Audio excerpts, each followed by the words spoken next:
Check it out. Let me tell you one. Freedom Hall!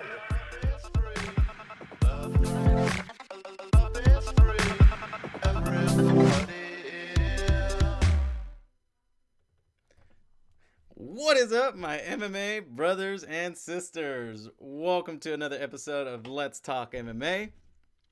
So right off the bat, we gotta say, Happy New Year to every single one of you. So, I gotta open up with a few words. Now it's New Year's. By the end of the day, we'll be in 2020. And I think as we get older, as I'm getting older, it just means a little bit more. But I think what's great to remember, I'll give you the way I feel, and hopefully it, motivates you or whatever else. So come January 6th, this coming Monday, I'm going to start working out. I'm not in like bad shape or anything, but I need to get in better shape. One of my goals, whether it's next year or the year after, is I want to do a jiu-jitsu tournament. So obviously I'd be starting my jiu-jitsu journey there, and I want a gold medal. If you see these right here, I have a bunch of bronze, which means I lost early in the tournament, and the highest you can go from there is third place. And a mixture of different places. But either way, I never got the taste of the gold, right? Being the best at the tournament. So that's one of my goals. This YouTube channel. Obviously, I started with the once a week. The way the whole YouTube thing works, you need the thumbs up, you need the subscribers, you need people watching, you need videos like constantly. And like I said, I'm a regular guy just like you guys. I have rated101.com is my home-based business. I do shirts for fighters and all of that. So I truly do my passion. But hey, I got to work, right? We all got to work. We all got to get a paycheck. And so until this YouTube thing really grows into something big, it's hard to do a lot of videos. But I want to thank you guys because I love doing this, and your comments, the thumbs up, the positivity that you guys have displayed. And I know it's really easy to go to a video, take that content, enjoy it, and bounce. A lot of people do it. I do it. So for you to click on the thumbs up, for you to leave a comment, as simple as it might be, like I can't even put it into words how much that means to me and how much like motivation that gives me. Because then it's like, hey, my MMA brothers and sisters, we're gonna do the live chat, we're gonna chit chat, just like that. I should actually probably make sure I got this going as well. See, look, I already got Leanne in here. We got Joy back in the house. So as this thing starts to grow, and I'm going to get to you guys' messages here, it really brings joy to me. It makes me happy that you guys enjoy it and keep coming back and all that. So Happy New Year. You guys be safe wherever you guys are going to go. Don't drink and drive, all that good stuff. There's going to be a lot of police out there and all that. So, and crazy people on the road too. There's other people that are going to drink and drive. So be aware. Hopefully you guys stay safe, have a good time, and Happy New Year, right? So this is the last episode for 2019.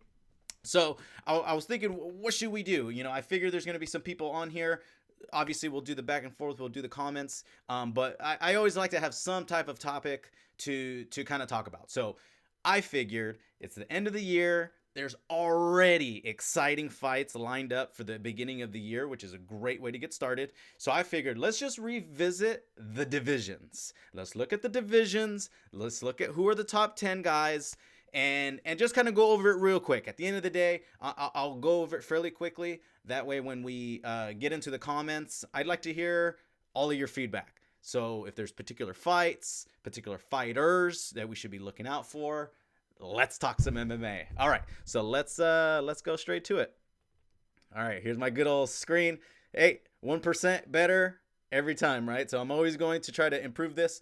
And again, I'm going to just quickly go over this. These live chats, I really want it to be about you and I, your questions, your comments, and just talking MMA. But at least this will give us a lot of juice, a lot of ideas of what to go off of. So here, let me get to my screen. All right, so this is a great way to just get through it. Women's featherweight, right? Women 145. Now, it's easy, right? The champion here is a champion at 135, and there's really not many names obviously they don't even have, this is the UFC website, they don't even have top anything. They don't have any contenders here, which is weird because obviously there are some 145 fighters in the UFC already, but there's just not much to talk about here. Let's just say hopefully in 2020, and it seems as if they're going this route, more contenders, more 145 women, bring them all in, let them start fighting each other to give this woman contention at 145. All right, let's keep going.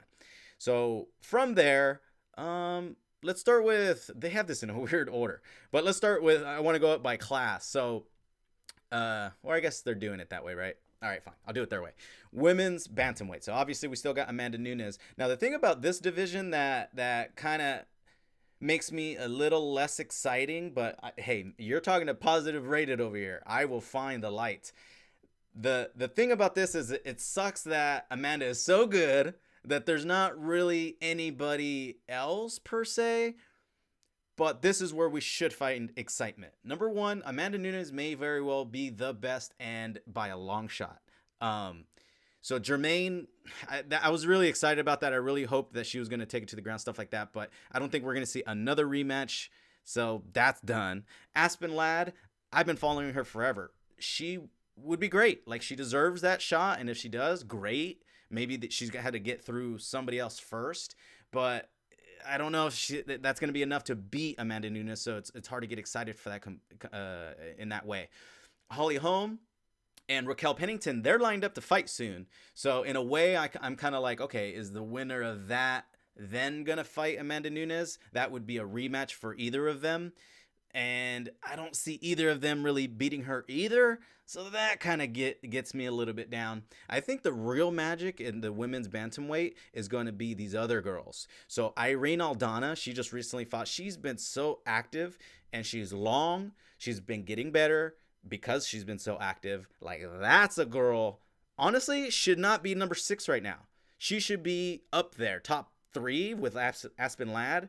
If you guys ever heard Luke Thomas talk about the ranking system, number 1 should be the person that is next in line to fight. Jermaine just got that chance, right? So why is she there? She should have fell down to easily 4 behind Juliana Pena. Like, I mean, even her, I'm guessing she's coming back soon because her name is still there. So kind of just a weird division. It's really going to be these younger girls like Irene Aldana, Caitlin Vieira. She's going to come back with a vengeance, I figure. Marion Renaud, that's another girl that I think you guys should really kind of, you know, if she gives a run, she could be somebody to talk about. So not a ton of juice there. There's a little bit there, but let's keep it moving. All right, so women's flyweight, we got Valentina. So in this one, it's the flyweight 125 women's. This is really something where this division is still new. So a lot of these girls, as good as they actually are, like Joanne Calderwood, Jessica Ai, Adriana KGB Lee, Roxanne Modafferi, I mean, these are good fights, great fights. What gets me down a little bit is that Valentina is so freaking good. She's so good that none of these girls, I don't feel, got what it takes to beat her. Now, just kind of like with Amanda, though, when that happens, I find excitement with just keep winning. So as long as Valentina is being active, we have to figure, hopefully, if we're lucky, we get 3 fights in a year from a champion. Sometimes could be 2. If we're really lucky, 4, maybe in someone like Valentina. But if she can just keep busy, keep winning, that's only going to show how great Valentina is. And she'll really start to label herself as the 125 queen that, you know, that hasn't really been done yet. So she just needs to go through names. So, you know, that'll be exciting with that.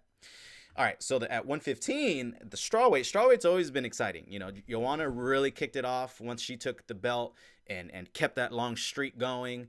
Nina Ansaroff is, you know, she's talked about, Nina is Amanda Nunes' girlfriend, right? They've talked about kids and that kind of thing. But, man, I really want to see more of her because she's really talented, well-rounded, all that good stuff. So I'd love to see her versus Joanna. Tatiana Suarez is injured, but she's going to be the Khabib of the division. Rose Namajunas, the cleanest stand-up I've ever seen from her in the last fight. So Color Esparza, Claudia, these are just bulls that are always going to be hard to beat. So these are definitely going to be some great fights, great matchups, all that good stuff. All right, let's see here. And now let's start with the boys at heavyweight. At heavyweight, Stipe Miocic. Obviously, we're gonna do the Daniel Cormier trilogy. We're gonna finish off with that. The crazy thing about this is I really feel that next time Francis gets a shot, which let's just say if Stipe was to win and he stayed there, because if DC wins, I think he's just gonna retire and that's it. So let's just pretend Stipe wins. That Francis Ngannou, that's gonna be. I just don't know if Stipe is going to be able to beat him again, because if Ngannou is able to learn all the things that he needs to learn out of the first fight, he could beat Stipe. Like, this guy is a killer. So I really want to see that. Francis is, I think, the person that they really want to reign the heavyweight division. And then they're gonna, hey, you guys want a title shot? There you go. You know, like he's the name that they really want there. So that's going to be exciting. But people like Curtis Blades could wrestle Francis. That could make it interesting. Jairzinho, not a big guy, but him fighting Francis Ngannou, it won't be for a belt, but like that fight alone was going to be awesome. That's going to be coming up, I think. Derek Lewis mixed with anybody is always fun. Alexander Volkov, he's just a well-rounded heavyweight, so that's always a nice mix there. So heavyweight's definitely fun, and the possibility of John Jones ever getting in that mix, that's also another great thing to think about. All right, let's keep it moving. I'm sorry if I'm taking too long on here, but I hope that this is good juice for you guys to chew on here. All right, so John Jones champion at 205. Obviously, he's already been reigning. A lot of these names, they kind of fight each other off, so they don't really get, like John Blachowicz. I think they totally want him to get up there and be one of those contenders. Let's see, Corey Anderson, he should have been getting his shot a long time ago. Dominic Reyes is about to get his shot. So there's definitely people there for John Jones to beat and still say, hey, I'm still the best. I cleaned out my division. I think that's really what he needs to continue to do. But he also wants the big paycheck, and that's where none of these names is really doing that. Dominic Reyes, I'll tell you again, that is a fight to watch. Obviously, John Jones very well may just beat him, and that's that. But that's going to be a great fight. But there's just not a lot to kind of look forward to per se. So hopefully we'll kind of see. Here, let me scroll down a little bit more because there's a couple other names. For example, Johnny Walker, obviously a bad loss. He really needed the win the last time he fought. But all he really needs is one great win, and he's back in that mix. Glover, I don't think we'll ever see him in the top again, or at least they're not going to give him the chance. Misha Serkinov, that's always fun, but you see what I'm saying. We're running low. We're running low on that division at 205. Obviously, that's why John Jones is looking to go up. All right. Then we got at middleweight, we got Israel Adesanya. A question to you guys. Who's going to beat him? Who's going to beat him? Now, the next fight, which seems to be that's going to be happening, is Yoel Romero. And how I feel about that, that's totally fine. He already beat Whitaker, and it doesn't seem like Whitaker would be able to beat him even by a long shot. So he doesn't need to be number one right there. He doesn't need to be. He's not next up. Paulo Costa, obviously he got injured and whatever, but that's another guy that Israel Adesanya is going to fight. So there's two right there. If there's three fights that Israel would have, boom, there's two right there.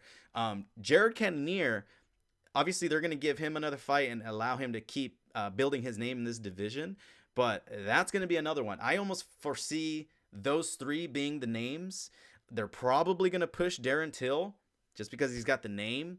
But yeah, I think that's the way to really see it for next year. I want to see Paulo Costa, Yoel Romero, Jared Cannonier. You know, the whole moving up to 205, I think 2020, I think that's what Israel kind of had in mind anyways. Go through these big names at middleweight, and if you do that with style, I mean, what else is left but to move up? So that would be exciting. Kamaru Usman, welterweight. Welterweight has never been so exciting / intriguing, because what intrigues me the most is how the belt and other players that are bigger than the belt are mixed in here. I see you guys in the chat. I will go through them. Let me be quicker on this. Hopefully you guys are enjoying this though. Because this is really, again, this is about getting excited for next year, baby. 2020, already getting great fights. So let me not get sidetracked. All right, so Kamaru Usman is the champion. And especially after being Kobe, he is the champion. He beat Tyron. He beat Kobe. So what's next, right? So what intrigues me the most is that Jorge Masvidal, the BMF belt holder, he wants a big-ass fight. Kamaru Usman is a risky fight, right? Because he could get wrestled to death. Doesn't mean Jorge Masvidal can't win, but Kamaru is a huge welterweight, right? So it's going to be a tough win. And then the money comes with winning that belt and staying the champion, stuff like that. So I feel Jorge knows that's in his future, but I think he's waiting to see if Conor wins, loses, whatever, see what happens there, because that's a big money fight. He still has Nick Diaz in the back of his pocket. I feel as far as Nick Diaz too, because I'm going to keep updating you guys. You know, that's the fight I got to see. Nick Diaz and Jorge Masvidal. I need to see it. I think UFC, they don't want to pay Nick a bunch of money just to make it, right? Because the thing that UFC ultimately wants is someone that's going to fight and keep fighting, right? So nobody wants they don't want the GSP to fight Usman or Khabib, get the belt, and then leave. Right? And then there's like, well, who's the best? That's what we want to know. Who is the best? Anyways, so with Jorge Masvidal being in the mix, makes it great. Leon Edwards is now officially going to fight Tyron Woodley. Like, I think that was always a fight they were trying to make, but Tyron was like, hell no, hell no. Leon gave Usman a run for his money. If you guys haven't seen it, see it again. Leon Edwards versus Kamaru Usman. He gave Usman a fight, you know? So Leon is no joke. He's good at the areas that he's good at, and that's all it takes. Stay in the areas that you're good at, win the fight. And Leon is smart in that way. Let's keep it going. Woo! Lightweight. You know, that's probably a lot of our favorites. Khabib Nurmagomedov, the GOAT, 28-0. We are going to be blessed on my birthday, April 18th, with Khabib versus Tony Ferguson. Now, that fight right there is the best fight to be excited for, to watch, just everything. It has it all. It is the best of the best at 155, a weight class where they hit hard but are still fast. Oh, I can't talk enough great things about that. Let's cross our fingers. Let's pray that fight goes down. They're healthy and all that good stuff. Now, Dustin Poirier, he ain't going to touch Khabib anytime soon. Justin Gaethje, that's somebody else. If Khabib gets through Ferguson, I need to see Justin Gaethje. I do not like the whole Conor McGregor wins at 170, gets a shot at Khabib again. What's interesting to me is that's what Dana's saying, but Khabib hasn't even, I don't know if Khabib is going to be like, yeah, I'm okay with that. What if he's like, no, I just don't want to fight him. I don't give a fuck what paycheck you're gonna give me. That's going to get real interesting. So I'm interested to see how that goes down. Conor versus Cerrone. That's going to be the next big event. Whatever happens in that fight is going to make 2020 look different. If he loses, it's going to look a certain way. If Conor wins, it's going to look a different way. So that's a very important fight for this division and kind of the welterweight. Not really, but either way, for the lightweight for sure. Okay, let's keep going. Whew, I'm barely breathing. Alexander Volkanovski, the new 145-pound champion, just beat Max Holloway. Me personally, I actually wouldn't mind seeing a rematch. Alex definitely won a lot of that fight, but at the same time, I would love to give Max the opportunity to be like, okay, I see what you did there. And see if he could beat him. If Alex beats him twice, hey, Alex, you're the new man, dude. So I kind of want to see that. Let me know what you guys think if that's what you want to see next. I need to see Zabit in a 5-round fight at least. The Korean Zombie, I would even put above Zabit, in my opinion, just looking at it, what we're looking at here. Brian Ortega depends on health-wise, right? He still needs to get healed up. Yair Rodriguez, we just got to see these fighters fight. There just needs to be movement. But most importantly, there's names, there's fights that haven't happened yet that should happen. A combination of, maybe some rematches like a Yair versus Korean Zombie. Not now, but in the future could be exciting. So 145, when a champion loses, it sucks, especially with a great guy like Max, but it returns the whole division, right? Because it's not just the same guy at the top. Now there's rematches or people that Volkanovski hasn't fought yet. So pretty exciting right there. All right, moving on. 135, Henry Cejudo, the champion. Now I'll kind of mix this with 125 here. Ultimately, Joseph Benavidez winning his next fight, he's going to be the new champion, and he's a name as well. Maybe the hardcores, you guys know him. You guys know how good he is. You guys know how long he's been around. Like, I'm telling you, if you're not familiar with him, he will be more than a well-deserved champion. And Joseph Benavidez also already beat Henry Cejudo. Now, mind you, I thought when I first saw it, I only saw it the one time, that Henry won. That's the way I judged it. But either way, close fight. It's going to make for a great storyline later down the line. Other than that, as far as the 125s, these names just need to keep fighting. Tim Elliott being down there, that guy's a beast on the ground. Like, I want to see him in action.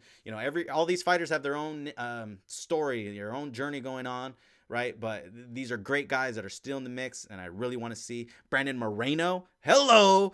That guy needs to be at the top. I want to see him fight for the belt. That would be great stuff. Okay, so at 135, the exciting thing here is we still got Cody Garbrandt. I think he took a lot of time to collect himself, which well-deserved. We got Jose Aldo, which he lost, which sucks because it was just such a close fight with Marlon Moraes. But he honestly needs to be up there, like at least over Jimmy Rivera, I would say. Dude, that's some names though. Pedro Munoz, that was the guy that knocked out Cody. Rafael Sansa, he's one of the guys getting older. He's kind of phasing out, I would say, but hey, any one win, he can still be in there. Corey Sandhagen, Peter Yan. Woo! So 135 for sure is hot. There's a lot of fights for us to enjoy. You guys tell me, what are the matchups you foresee? Is Henry still going to be the champion? Will we see a new champion? Is Peter Yan going to be the new champion? We're going to have to wait and find out. And that's it. As far as pound for pound, I don't really focus on that too much. I don't care too much about it. It all depends. It all depends on what you think. So let's get to your comments. And again, thank you guys for joining in. So Joy, Happy New Year. Happy New Year to you. Thank you so much. Leanne, Happy New Year to you from the UK. Let's see. Oh, you are doing so well. I really am. I've been actually super excited to do this. I don't know. I think maybe excitement for the new year. Honestly, a week of not doing an episode or a show, it does feel like a long time. So I do get excited to come and do this. Glad it's showing. I don't really follow under 155. Well, Leanne, I will say this. I feel like a lot of people generally, it's one of those things to where everyone loves a heavyweight fight, right? Everyone knows what a big right hand or left hand, to knock somebody dead, that's easy to understand. But I'll at least throw this out to you. The lower the weight class, the higher the technique. So especially like even women's strawweights, they're fast. Their movement is quick. Like, it's so much harder to win a fight at these lower weight classes because the skill level, the speed,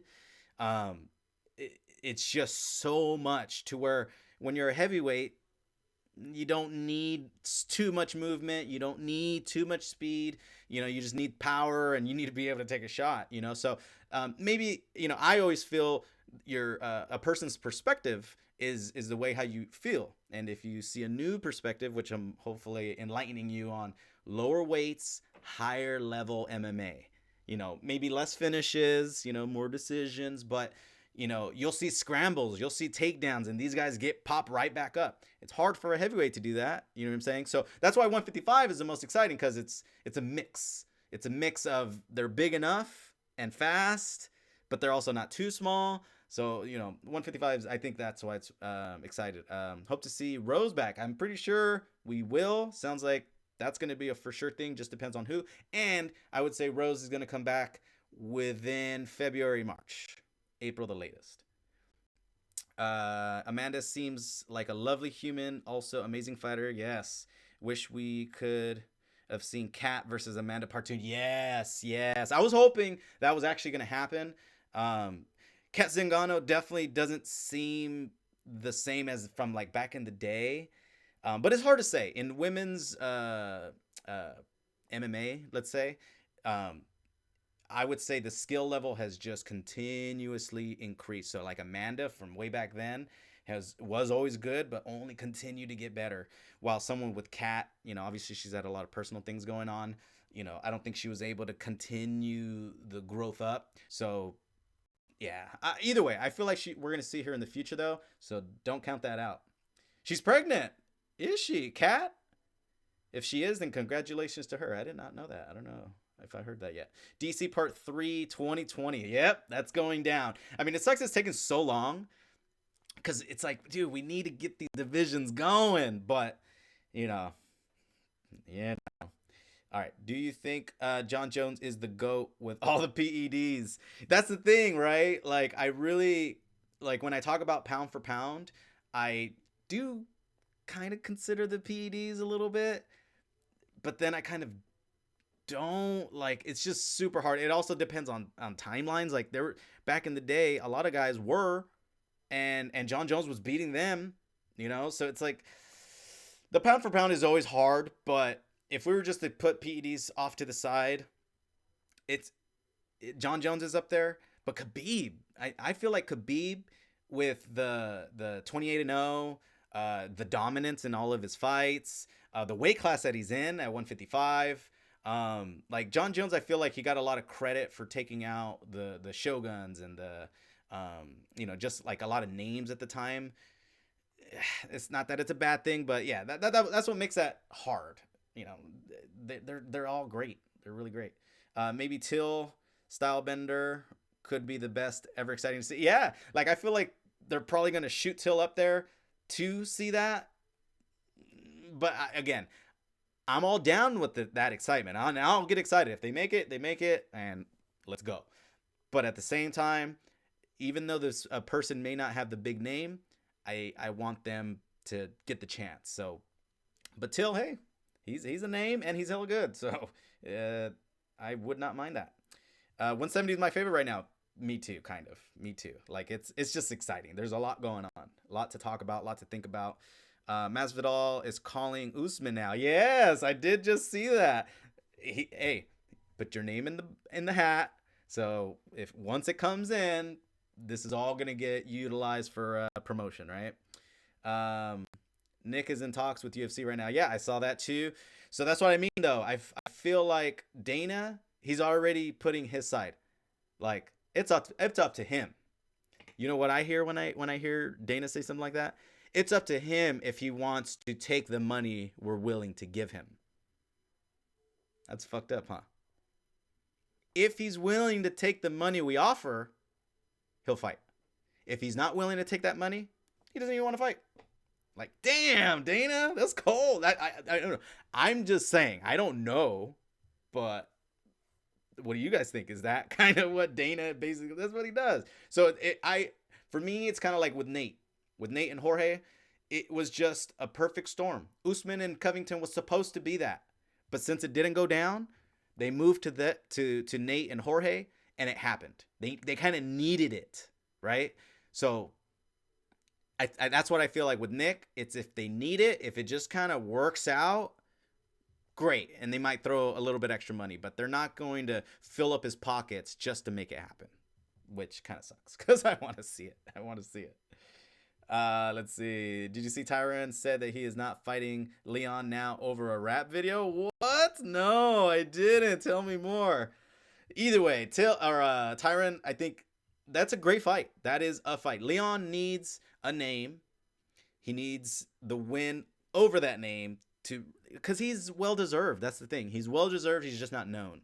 So obviously they're probably giving Tyron a little extra money. Like, dude, do this fight. This is the fight we need to make happen. And I feel like it'll happen. Oh, yeah. Tony and Khabib, that's what's up. Joy, Justin versus anyone will do. I agree. What sucks about that is I don't think Justin is going to just fight anybody else anymore. I feel like he's done enough.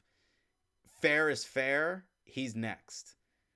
And then Dana said something along the lines of, hey, we were offering him fights. He's not taking them. So it's like, Dana has his lines that I feel are very telling, at least for me, just because I've seen him over all of these years, that he does his negotiating in interviews sometimes.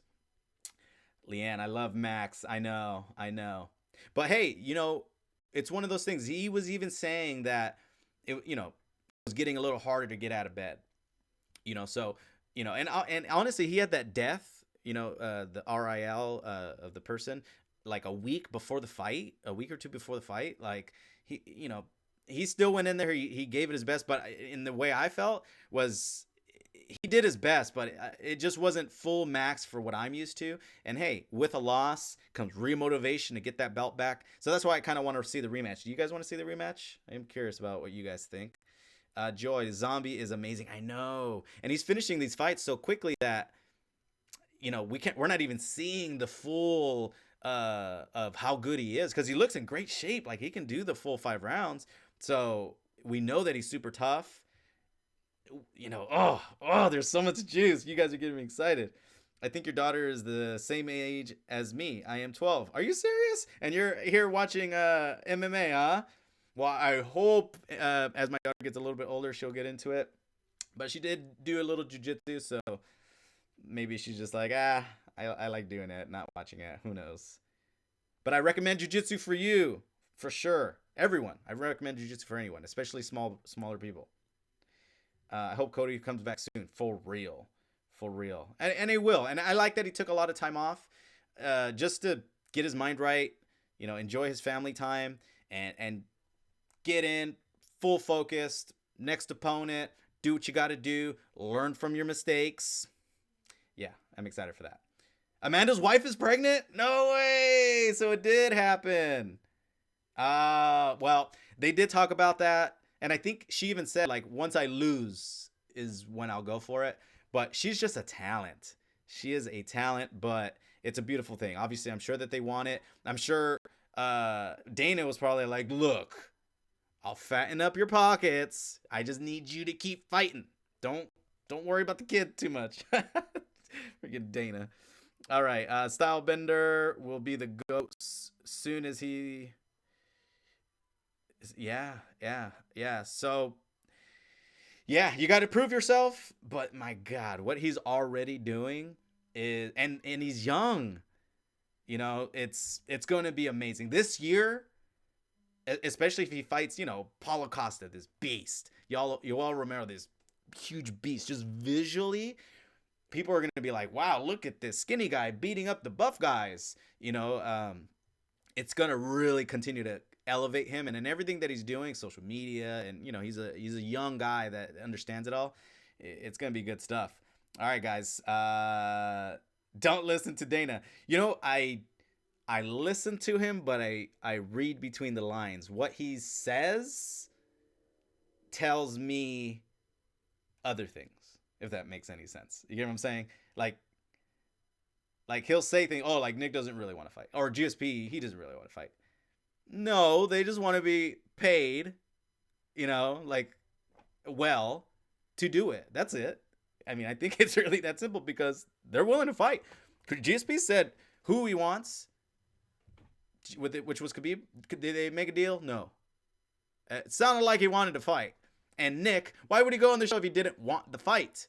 And he says, it's all on you, UFC. It's all on you, blah, blah, blah, blah. Pay me. It's going to make hella money. Pay me. That's all it is. All right. Leon is making fun of Terrence rap songs. It's funny. I need to see this. When I heard Dana talk, I knew he wants Nick back. Yeah. But he's not gonna get like, or he's not gonna sound excited for it. You know what I mean? Like he's not gonna be like, oh yeah, I'm glad he wants to come back or whatever. You know, like he needs to be cool. Like, hey, take what we offer, or hey, we'll just move on. You know, so but he does that a little bit with Connor. You know, there was a time where it seemed like Connor was just going to get whatever the hell he wants, and Dana kind of put a stop to it. So, you know, Dana has a method to his madness. In a lot of ways, it seems unfair, but you know, there's nothing we could do over on this side except talk about the fights we want to see and push for them, like the Nick Diaz and Jorge Masvidal. He did the same with GSP, exactly, right? So that's just his game and all that good stuff. But let's end it right here. Now, I want to tell you guys again, Happy New Year. Thank you guys for making my 2019 that much sweeter. Because as soon as I started doing these videos and I started getting your comments, I'm telling you, you motivate me to keep on going, make more, and I know everything will go. So tell your MMA friends, tell your MMA brothers and sisters about your boy Rated over here, and to like, subscribe, leave a comment of any kind. And again, thank you so much. Happy New Year to all of you guys. You guys be safe, and I'll see you next time. Peace.